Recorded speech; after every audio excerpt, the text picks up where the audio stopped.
Hey everyone, and welcome back to another explainer. So today we're tackling something that is honestly a massive elephant in the room for expectant parents, and that's safe intimacy during pregnancy. Now, you already know your body is rapidly changing, right? But today we are completely skipping the guesswork. We're going to dive strictly into the anatomical science of how you can maximize comfort and, most importantly, safety for both the mother and the baby.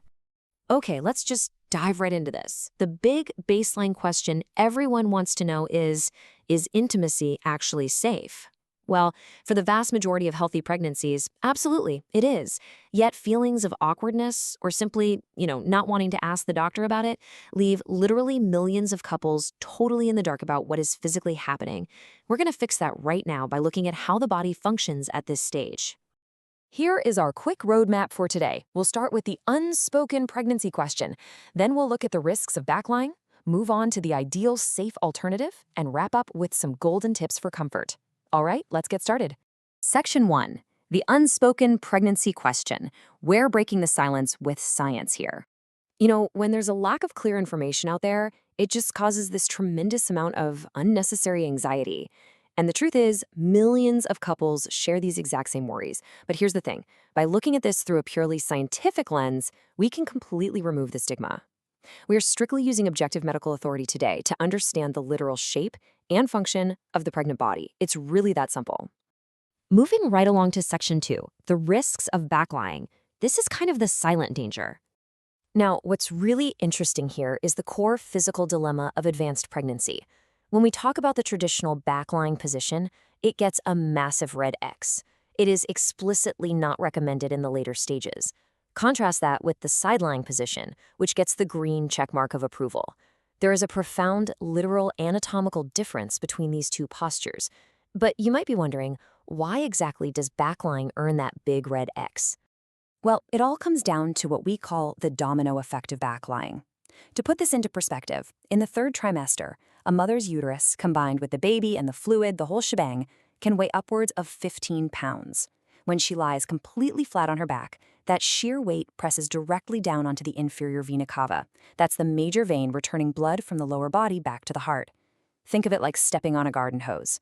Compressing that triggers a really dangerous chain reaction. The mother's blood pressure drops, dizziness sets in quickly, and most critically, oxygen and blood flow to the fetus are restricted. It is, quite simply, an anatomical mismatch. Section 3. The ideal safe alternative.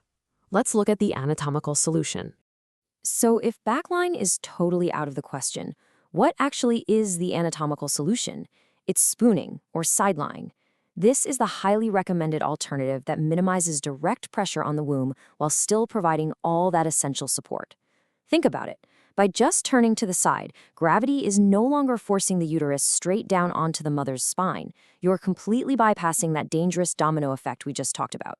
And this brilliantly illustrates why medical experts universally recommend this method for its incredible anatomical benefits. First off, you achieve absolutely zero direct pressure on the abdomen, meaning blood flow remains entirely uncompromised. Secondly, because the mother is resting comfortably on her side, the spine no longer bears the brunt of all that uterine weight. It maximizes safety and structural comfort for both partners, which honestly makes intimacy a totally stress-free experience. It's a real game changer. Let's move to Section 4 and see how this builds into our golden tips for comfort. This is the actionable medical advice. Okay, so understanding the anatomy is definitely step 1, but actually implementing it requires some proactive tools. Step 1, communicate. The pregnant body literally changes daily, so immediate feedback on any discomfort is totally non-negotiable. Step 2, use pillows strategically. Wedging a pillow between the knees isn't just about softness, right? It actively stabilizes the pelvis and aligns the lower back, taking an immense amount of strain off those joints. And step 3, consult your doctor. Because, as we know, every pregnancy is a completely unique puzzle. Which brings us to an absolutely crucial point. Every single pregnancy is uniquely different. Personalized consultation is essential. We've outlined universally safe anatomical positions today, but your doctor is always the ultimate authority. In specific situations, like if you're dealing with placenta previa or maybe there's a high risk for premature birth, a physician might restrict intimacy entirely. Getting that individualized consultation is the only way to ensure total safety. So this leaves us with one final vital question for you to think about. Are you prioritizing open communication with your partner and your doctor? Health awareness doesn't just happen on its own. It really forms the very foundation of a safe, deeply connected marital life.